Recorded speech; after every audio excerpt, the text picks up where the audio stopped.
काली पहाड़ी की तलहट्टी में बसा हुआ एक गांव सालसा, जहां का साहूकार था देवसेन, जो अपनी हवेली पर बैठा हुआ ये सोच रहा था कि आज बासु किसान के घर जाना चाहिए। उसकी बेटी की बारात आई हुई है, यही वो वक्त है जब उसके घर पर जाकर बखेरा खड़ा करना चाहिए। तभी तो मैं उसके घर खेत खलियान और उसकी बेटी के दान दहेज पर कब्जा कर सकूंगा। साहूकार उसी समय अपने मुंशी और अपने कुछ लठेतों को लेकर बासु के घर की ओर चल दिया। जब साहूकार वहां पर पहुंचा तो वहां पर मौजूद लोग सोचने लगे, अरे ये साहूकार, ये सनीचर यहां पर कहां अटपका, ये कोई अच्छा संकेत तो नहीं है। साहूकार के वहां पर आने की खबर सुनकर बासु दौड़ता दौड़ता वहां पर आया और कहने लगा, धन्यवाद मेरे साहूकार साहब, जो इस खुशी के मौके पर आप यहां पर पधारे। साहूकार कहने लगा, बासु तू अपनी बेटी की शादी इतनी धूमधाम से कर रहा है, क्या तूने कभी ये सोचा है कि इस शादी पर तू अपना सब कुछ खर्च कर देगा? तो फिर मुझसे उधार ली हुई रकम तू वापस कैसे करेगा? हैरान होते हुए बासु ने कहा, साहूकार जी ये आप क्या कह रहे हैं, मैंने भला आपसे धन कब उधार लिया? साहूकार अकड़ते हुए बोला, अच्छा काम निकल जाने के बाद तू तो गिरगिट की तरह रंग बदलने लगा। तूने आज से 3 साल पहले मुझसे सोने की अशर्फियां उधार ली थी। बासु किसान कहने लगा, क्यों इतने लोगों के सामने आप मेरी पगड़ी उछालते हैं? मैंने भला आपका क्या बिगाड़ा है? बासु, ये घड़ियाल आंसू तू मेरे सामने तो बहा मत। ठहर, मैं अभी सभी लोगों के सामने तेरी सच्चाई को रखता हूं। ये कहते हुए साहूकार ने अपने मुंशी को आवाज लगाई, मुंशी जी जरा इधर तो आइए और बासु का हिसाब किताब सबको दिखाओ। मुंशी ने तुरंत ही बही खाता खोलकर साहूकार को दिखाया। साहूकार ने उस बही खाते को अपने नजदीक ही खड़े हुए एक नौजवान को दिखाते हुए कहा, भाई जरा पढ़ना इस पन्ने पर क्या लिखा है। वो व्यक्ति जो कि बारात में आया था, उसने पन्ने पर लिखी हुई बात को पढ़ना शुरू किया। उस पर लिखा था, मैं बासु निवासी सालसा गांव अपने पूरे होशो हवास में इस बात को लिखवा रहा हूं कि मैं साहूकार साहब से 40 सोने की अशर्फियां उधार ले रहा हूं। 7 महीने के अंदर अंदर ये रकम साहूकार साहब को मैं ब्याज समेत वापस लौटा दूंगा। अगर मैंने ऐसा नहीं किया तो 7 महीने के बाद मेरे खेत खलियान सब कुछ साहूकार के हो जाएंगे। ये सुनकर बासु कहने लगा, नहीं ये सब झूठ है, मैंने कभी भी कोई रकम साहूकार से उधार नहीं ली। तब साहूकार ने कहा, बासु तो क्या इस पन्ने पर लिखी हुई बात और उसके नीचे तुम्हारा अंगूठे का निशान भी झूठा है? जीतू बोला, अरे साहूकार साहब, कुछ तो भगवान से डरो। इस बात का क्या प्रमाण है कि इस पन्ने पर लगा हुआ अंगूठे का निशान मेरा है? साहूकार बोला, मुझे मालूम था कि तेरे जैसा एहसान फरामोश आदमी यही बात करेगा, इसीलिए मैं कोतवाल जी को अपने साथ लेकर आया हूं। ये कहते हुए उसने वो वहीं पर मौजूद न्यायाधीश के हाथ में थमा दिया, जो कि साहूकार के साथ ही आया था। असल बात तो ये थी कि शहर का न्यायाधीश साहूकार से घूस लेकर उसी के हक में फैसले सुनाया करता था। न्याय अधिकारी ने आगे बढ़कर वो पन्ना अपने हाथ में लिया और फिर बासु से कहने लगा, बासु तुम अभी इसी समय इस पन्ने पर अपने अंगूठे का निशान लगाओ, तो फिर मैं दोनों निशानों को पहचान कर बता सकता हूं कि ये अंगूठे का निशान तुम्हारा है या नहीं। बासु ने उसी समय एक अंगूठे का निशान उस पन्ने पर और लगा दिया। इसके बाद न्याय अधिकारी बड़े ही ध्यान से दोनों निशानों को देखने लगा। कुछ देर तक गौर से देखने के बाद उसने अपना फैसला सुनाया कि ये दोनों अंगूठे के निशान एक ही हैं, यानी इस पन्ने पर जो पहले भी अंगूठे का निशान लगा है वो भी बासु का ही है। वहां पर मौजूद लोग आपस में खुसर पुसर करने लगे कि भाई बासु तो अब साहूकार के फंदे में फंस गया, ये साहूकार के पंजों से अब बच नहीं सकता। जबकि साहूकार मन ही मन में ये सोच रहा था कि ये बासु कभी सपने में भी नहीं सोच सकता कि बही खाते पर उसके अंगूठे का निशान मैंने होली वाले दिन उस समय लगवाया था जब वो भांग के नशे में मेरी हवेली पर नाच रहा था। तभी बासु को घबराहट सी हुई और वह चक्कर खाकर जमीन पर गिर गया।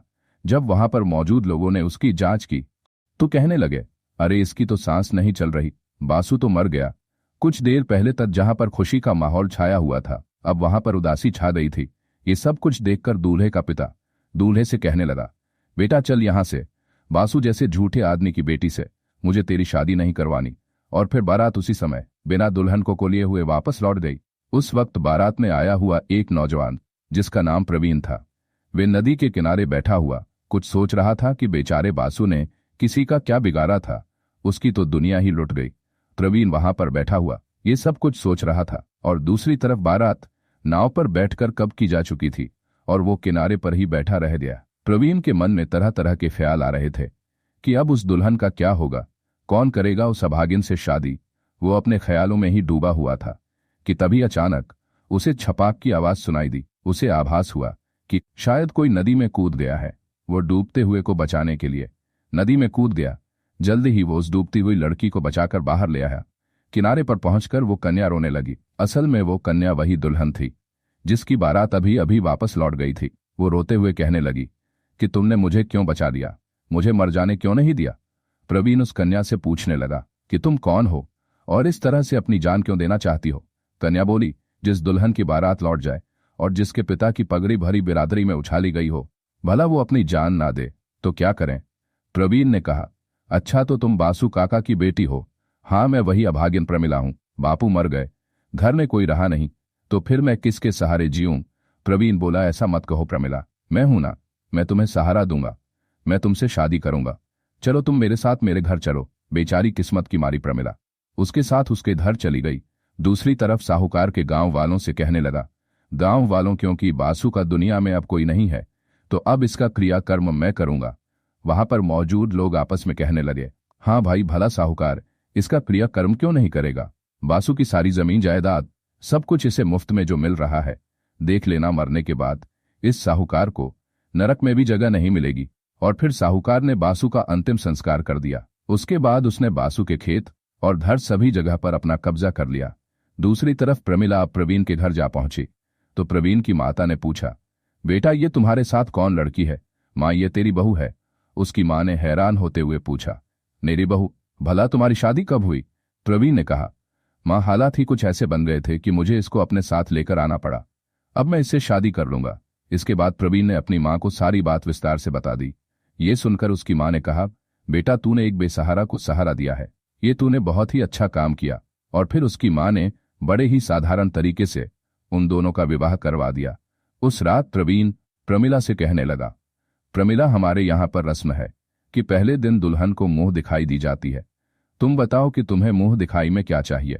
प्रमिला बोली, मेरी मुंह दिखाई जरा मुश्किल किस्म की होगी, आप उसे पूरा कर पाएंगे या नहीं। प्रवीण ने हैरान होते हुए पूछा, अच्छा तो बताओ तो सही कि आखिर तुम्हें मुंह दिखाई में ऐसा क्या चाहिए। प्रमिला बोली, तो फिर सुनिए, आप अगर मुझे मुंह दिखाई में कुछ देना ही चाहते हैं तो मेरी एक इच्छा पूरी कर दीजिए। जिस जालिम जमींदार ने मेरे पिता पर जुल्म करके मुझे अनाथ कर दिया, क्या आप उसे सबक सिखा सकते हैं।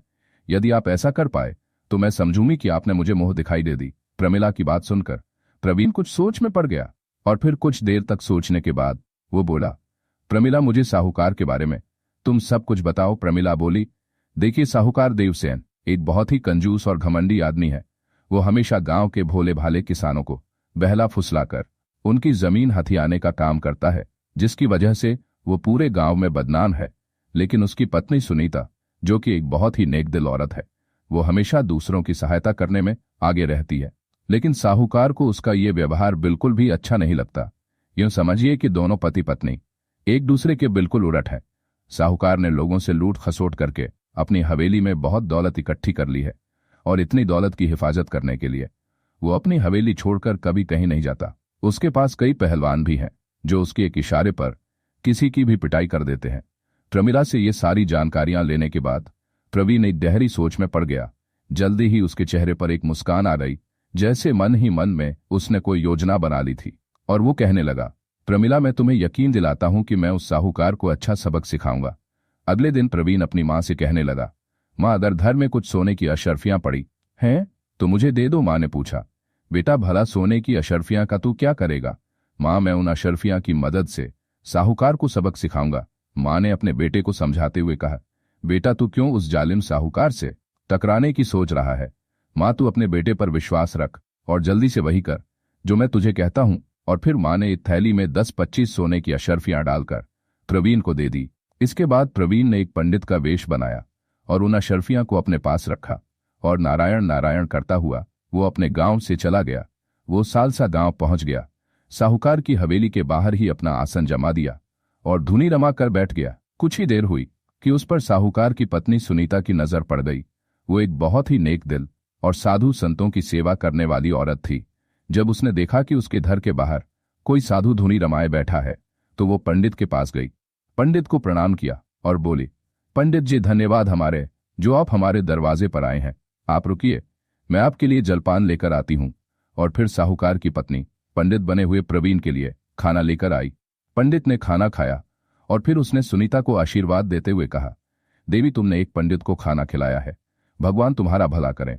ये कहते हुए उसने एक सोने की अशर्फी उन बर्तनों में रख दी जो सुनीता लेकर आई थी। सुनीता ने पंडित को प्रणाम किया और जब वापस अपने घर पहुंची तो उसने देखा कि बर्तनों के बीच में एक सोने की अशर्फी पड़ी है। उसे बड़ी हैरानी हुई और सोचने लगी कि ये कैसे धन्य महात्मा है जिन्होंने आशीर्वाद के रूप में मुझे सोने की अशर्फी दी है।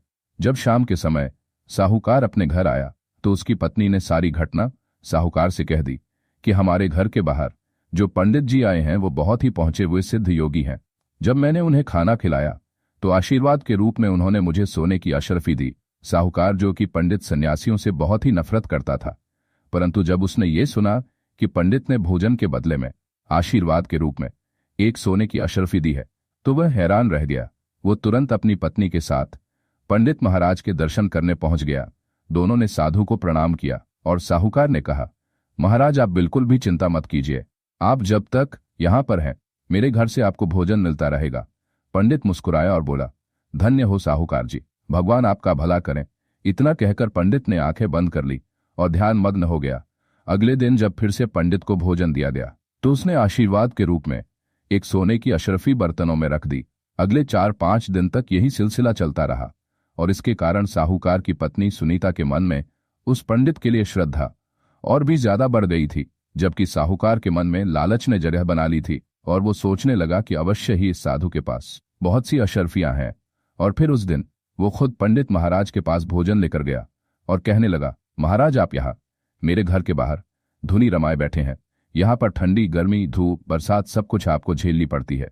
मेरी आपसे विनती है कि आप मेरी हवेली में चलिए और कुछ दिनों तक वहां पर आराम कीजिए, मुझे भी आप अपनी सेवा का मौका दीजिए। पंडित ने कहा, ठीक है साहूकार जी, जैसी आपकी इच्छा। लेकिन अंदर ही अंदर पंडित बना हुआ प्रवीण मुस्कुरा रहा था कि उसकी योजना बिल्कुल सही दिशा में जा रही है। फिर साहूकार और उसकी पत्नी पंडित को अपनी हवेली में लेकर आ गए। उसके लिए एक अलग कमरा साफ करवा दिया गया। पंडित साहूकार की हवेली में रहने लगा। उसकी तो खूब आवोभगत होने लगी। हर रोज भोजन करने के बाद वो एक सोने की अशर्फी साहूकार को थमा देता और फिर 16वें दिन जब साहूकार खाना लेकर आया तो उसने पंडित महाराज से कहा, आखिर आपके पास इतनी सोने की अशर्फियां कहां से आई महाराज? आप तो एक पंडित हैं, कोई व्यापारी तो नहीं है। पंडित ने कहा, बच्चा मैंने ये अशर्फियां किसी व्यापार से नहीं कमाई, बल्कि मेरे पास ऐसी सिद्धि है जिससे मैं हजारों सोने की अशर्फियां पैदा कर सकता हूं। ये सुनते ही साहूकार के होश उड़ गए। वो बोला, बाबा क्या सचमुच आपके पास ऐसी कोई सिद्धि है? अगर ऐसा है तो क्या आप मुझे भी वो सिद्धि सिखा सकते हैं? पंडित बना हुआ प्रवीण कहने लगा, साहूकार जी वैसे तो आज तक मैंने किसी को ये सिद्धि नहीं सिखाई, लेकिन आपका सेवा भाव और आपकी भला मनसा देखकर मेरा दिल पिघल गया। अब मैं आपकी बात को ठुकरा नहीं सकता। ये सिद्धि मैं आपको सिखा सकता हूं, लेकिन इसके लिए पूर्णमासी तक का इंतजार करना होगा। गांव से 40 कोस दूर जो काली पहाड़ी है उसके ऊपर बनी हुई गुफा मेरा ठिकाना है। मैं वहीं पर बैठकर अपनी तपस्या करता हूं। पूर्णमासी की रात को तुम उस गुफा में आ जाना तो मैं वहीं पर अनुष्ठान करके तुम्हें सोना बनाने की सिद्धि सिखा दूंगा। बोलो क्या तुम्हें मंजूर है? ये सुनकर साहूकार की आंखों में चमक आ गई। वो बोला, हाँ हाँ बाबा, मुझे आपकी सारी बातें मंजूर है। पंडित ने आगे कहा, तो ठीक है साहूकार, पूर्णमासी आने में सिर्फ 3 दिन बचे हैं। मैं कल सुबह यहां से चला जाऊंगा और काली पहाड़ी पर पहुंचकर मैं अनुष्ठान की तैयारी करूंगा।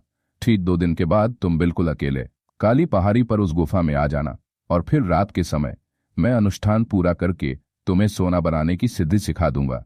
लेकिन याद रखना, तुम्हें वहां पर बिल्कुल अकेले आना है ताकि कोई तीसरा आदमी इस बारे में ना जान सके। साहूकार बोला, आप बिल्कुल निश्चिंत रहिए महाराज, मैं ठीक 2 दिन के बाद पूर्णमासी वाले दिन आपके पास बिल्कुल अकेले पहुंच जाऊंगा। अगले दिन पंडित जी साहूकार की पत्नी से विदा लेकर चले गए। वहां से निकलकर पंडित के रूप में जो प्रवीण था वो काली पहाड़ी पर जा पहुंचा और वहां पहुंचकर वो उस गुफा में बैठ गया।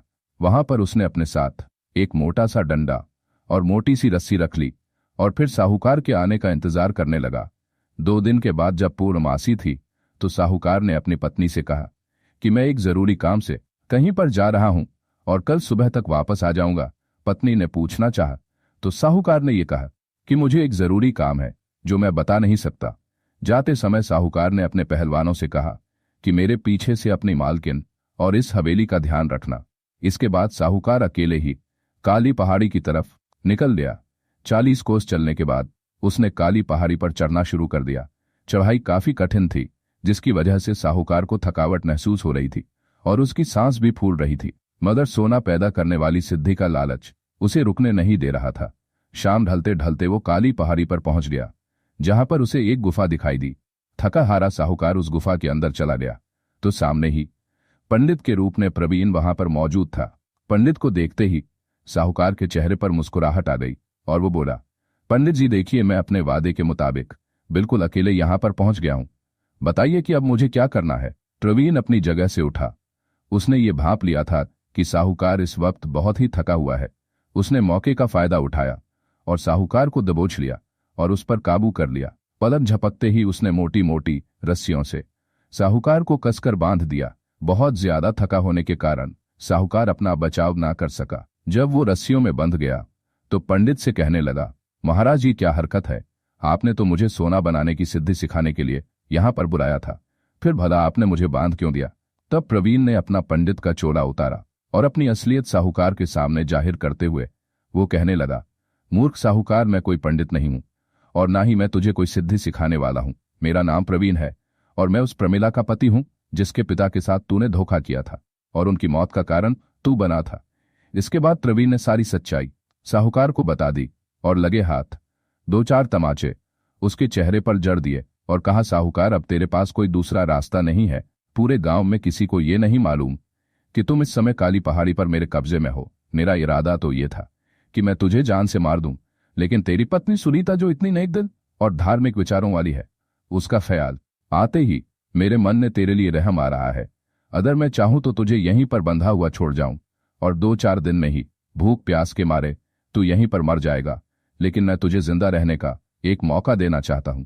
अगर तू मुझे ये बता दे कि तूने अपने घर में वो सारे कागजात कहां पर रखे हैं जो दूसरे किसानों की जमीनों के हैं, साथ ही साथ तेरी तिजोरी कहां पर है और उसकी चाबी किधर है, अगर ये सब बातें तू मुझे बता दे तो मैं तेरी जान बचा सकता हूं। साहूकार को अब अपनी मौत का डर सताने लगा, तो उसने तिजोरी और उसकी चाबी और साथ ही सारे कागजातों के बारे में प्रवीण को बता दिया। तब प्रवीण ने कहा, साहूकार अब 2-3 दिन तक तुझे यहीं पर भूखे प्यासे रहना होगा, क्योंकि इतनी सजा तो तुझे भुगतनी ही पड़ेगी और मैं तेरी हवेली पर जाऊंगा और तेरी सारी दौलत और तेरी तिजोरी को साफ कर दूंगा। किसानों को उनके कागज वापस दिलवाऊंगा और उसके बाद ही मैं यहां पर आकर तुझे आजाद करूंगा। ये कहते हुए प्रवीण वहां से चला गया। उसने एक बार फिर से साधु का भेष बनाया और जा पहुंचा साहूकार की हवेली पर। इधर साहूकार की पत्नी, जो कि साहूकार के वापस न आने से बहुत ही परेशान थी, जब उसने पंडित जी को आते हुए देखा तो वो सीधा उनके पैरों में गिर गई और बोली, महाराज अब तो आप ही मुझे बचा सकते हैं। आपके जाने के बाद ना जाने मेरे पति कहाँ गायब हो गए और अभी तक लौट कर नहीं आए। पंडित ने कहा, देवी मुझे ऐसा आभास हो रहा है कि तुम्हारा पति किसी बड़े संकट में फंस गया है, यहां तक कि उसकी जाने की खतरा भी है और ये सब उसके बुरे कर्मों का फल है। अगर तुम चाहती हो कि तुम्हारा पति उस संकट से छूट जाए तो मेरी मानो तो उसने छल कपट करके जो भी धन कमाया है वो गरीबों में बांट दो और जो उसने किसानों की जमीनें हड़पी हैं वो सारे कागज तुम जला दो। इसी से तुम्हारे पति के पापों का प्रायश्चित हो सकता है और वो संकट से छूट सकता है। साहूकार की पत्नी, जो पहले से ही अपने पति के गलत कामों से बहुत ही परेशान थी, उसे पक्का विश्वास हो गया कि पंडित महाराज बिल्कुल ठीक कह रहे हैं और वो ऐसा करने के लिए तैयार हो गए हैं। तब प्रवीण ने अपनी आंखें बंद करके ध्यान लगाने का नाटक किया और फिर उसने बताया कि साहूकार की तिजोरी की चाबियां कहाँ हैं और उसकी तिजोरी कहाँ है और बाकी सारे कागजात और बही खाते कहाँ पर रखे हैं। इसके बाद साहूकार की पत्नी ने तिजोरी की चाबियां ली और सारा धन लाकर पंडित महाराज के सामने ढेर कर दिया। उसने जमीनों के कागजात और बही खाते निकाले और आंगन में ले जाकर उन्हें आग लगा दी। तब पंडित जी ने कहा कि वे सभी किसान जिनकी जमीनें साहूकार ने हड़प ली थी अब वो आजाद हो चुके हैं। इसके बाद साहूकार की पत्नी ने अपने हाथों से साहूकार की सारी दौलत जो उसने छल कपट से कमाई थी गांव की गरीब जनता में बांट दी और पंडित जी से कहने लगी, महाराज अब तो मैंने आपके कहे मुताबिक कर दिया, अब आप ही मेरे सुहाग की रक्षा कीजिए। पंडित के रूप में प्रवीण कहने लगा, ठीक है देवी, तुम मुझे थोड़ा समय दो, मैं अपने आश्रम में जाकर अपने योग बल से पता लगाता हूं कि साहूकार इस समय कहाँ है और उसको सही सलामत वापस लाना अब मेरी जिम्मेदारी है। साहूकार की पत्नी को ऐसा विश्वास दिलाकर प्रवीण हवेली से बाहर निकलने गया। इसके बाद वो छिपता छिपाता काली पहाड़ी पर जा पहुंचा, जहां पर साहूकार भूखा प्यासा परेशान पड़ा हुआ था। वहां पहुंचकर उसने साहूकार से कहा, साहूकार जी, मैंने तुम्हारी सारी दौलत तुम्हारी पत्नी के ही हाथों से गरीबों में बंटवा दी है, और वे सभी किसान जिनकी जमीनों पर तुमने कब्जा किया था, वो सारे कागजात और बही खाते मैंने नष्ट करवा दिए। अब तुम्हारे पास सुधरने के अलावा कोई दूसरा रास्ता नहीं है, क्योंकि पैसे के बल पर तुमने जो पहलवान पाल रखे थे, जब उन्होंने देखा कि तुम्हारी हवेली का सारा पैसा जा चुका है, तो वे भी हवेली छोड़कर चले गए। अब तो तुम्हारे पास ना तो धन बचा, ना ताकत, ना ही किसानों की जमीनें। जिस धन और ताकत का इस्तेमाल करके तुम शहर के न्याय अधिकारी के साथ मिली भगत करते थे, वो तुम्हारे हाथों से चली गई। तुम्हारे कंगाल हो जाने के बाद अब कोतवाल भी तुम्हारा साथ नहीं देगा। मैं चाहूं तो अभी के अभी तुम्हें जान से मार सकता हूं, लेकिन तुम्हारी पत्नी की वजह से मैं तुम्हें जिंदा छोड़ रहा हूं। इतना कहते हुए उसने जमींदार की रस्सियां खोल दी। जमींदार गिरता पड़ता जब वापस अपनी हवेली पर पहुंचा, तो उसने देखा कि उसकी हवेली बिल्कुल सुनसान पड़ी थी। जिन पहलवानों के दम पर वो गांव वालों पर अत्याचार करता था, वे सब के सब जा चुके थे। जब साहूकार की पत्नी ने अपने पति को देखा कि वो सुरक्षित वापस लौट आया है, तो वह बहुत ही खुश हुई और पूछने लगी, स्वामी, आप कहां पर थे? आपकी ये हालत कैसे हुई? लेकिन साहूकार ने सिर्फ इतना ही कहा, भाग्यवान, ये सब मेरे कर्मों की सजा थी जो मुझे मिली। असल में साहूकार को अंदर ही अंदर इस बात का एहसास हो चुका था कि वो अब प्रवीण का कुछ नहीं बिगाड़ सकता, क्योंकि ना तो अब उसके पास दौलत थी और ना ही पहलवान जिनके ताकत पर वो गांव वालों को धमकाता फिरता था। उसकी पत्नी ने कहा, देखिए जी, आप सही सलामत लौट आए, आपकी जान बच गई, मेरे लिए इतना ही काफी है। अब आप अपने बुरे कामों से तौबा कर लीजिए, क्योंकि आपने देख ही लिया है कि बुरे कामों का नतीजा बुरा ही होता है। साहूकार को भी अब अपनी पत्नी की बात सही लग रही थी। उसने अपनी पत्नी को विश्वास दिलाया कि आज के बाद वो कभी किसी गरीब को नहीं सताएगा और ना ही किसी किसान की जमीन को हड़पने की कोशिश करेगा। दूसरी तरफ जब प्रवीण अपने घर पहुंचा और उसने अपनी पत्नी प्रमिला को बीते दिनों की सारी घटनाएं बताई कि किस तरह से उसने साहूकार को ऐसा सबक सिखाया कि अब वह किसी गरीब को सताने लायक नहीं रहा, क्योंकि मैंने उसे तबाह और बर्बाद कर दिया। अब वो दोबारा अपनी जिंदगी में कभी किसी गरीब को तंग नहीं करेगा। सारी बात सुनने के बाद प्रमिला के मन को बहुत ही संतोष हुआ और वो खुश थी कि उसके पति ने अपना वादा पूरा किया और धूर्त साहूकार को सबक सिखा दिया। तो दोस्तों, इसी तरह की कहानियां सुनने के लिए आप चैनल को सब्सक्राइब कर लीजिए।